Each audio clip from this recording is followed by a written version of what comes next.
The Hill We Climb by Amanda Gorman.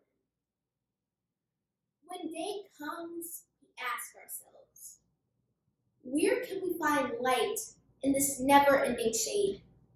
The loss we carry, a sea we must wade. We've braved the belly of the beast. We've learned that quiet isn't always peace. And the norms and notions of what just isn't always justice. And yet, the dawn is ours. Before we knew it, somehow we do it. Somehow we weathered and witnessed a nation that isn't broken, but simply unfinished. We are the successors of a country and a time, where a skinny black girl, descended from slaves and raised by a single mother, can dream of becoming president, only to find herself reciting from one.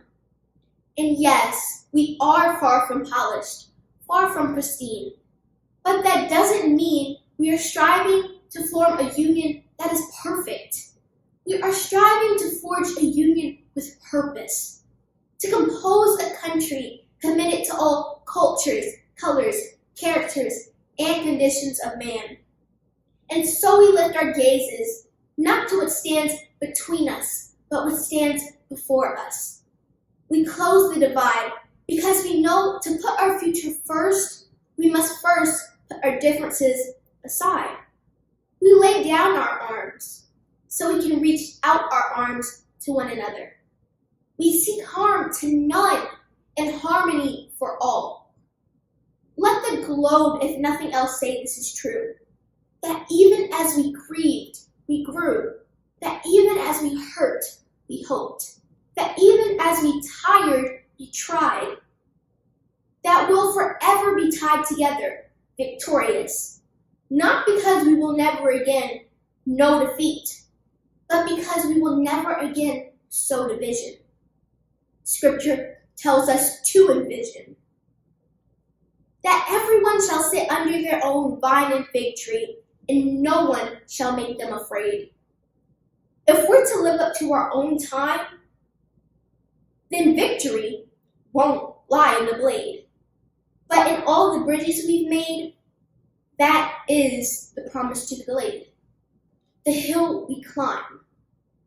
If only we dare.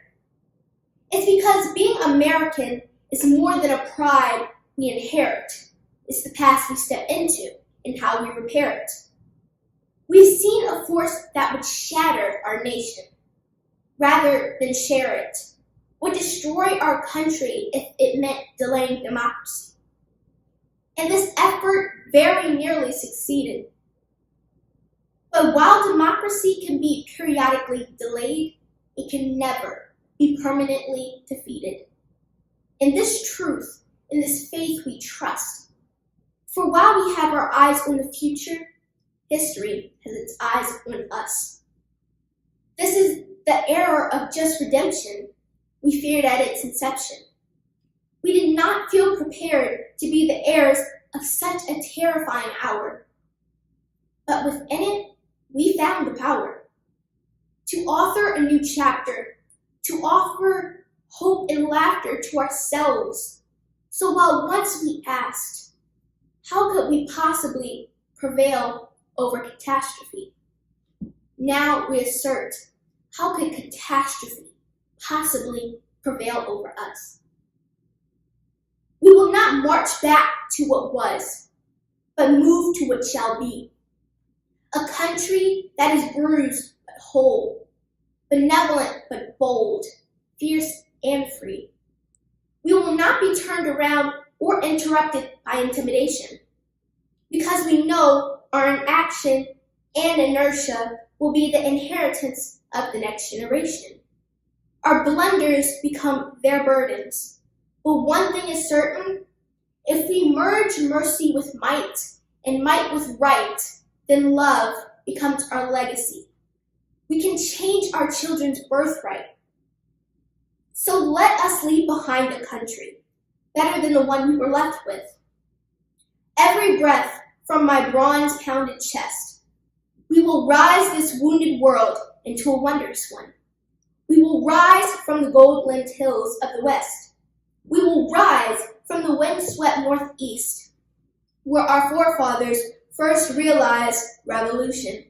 We will rise from the lake-rimmed cities of the Midwestern states.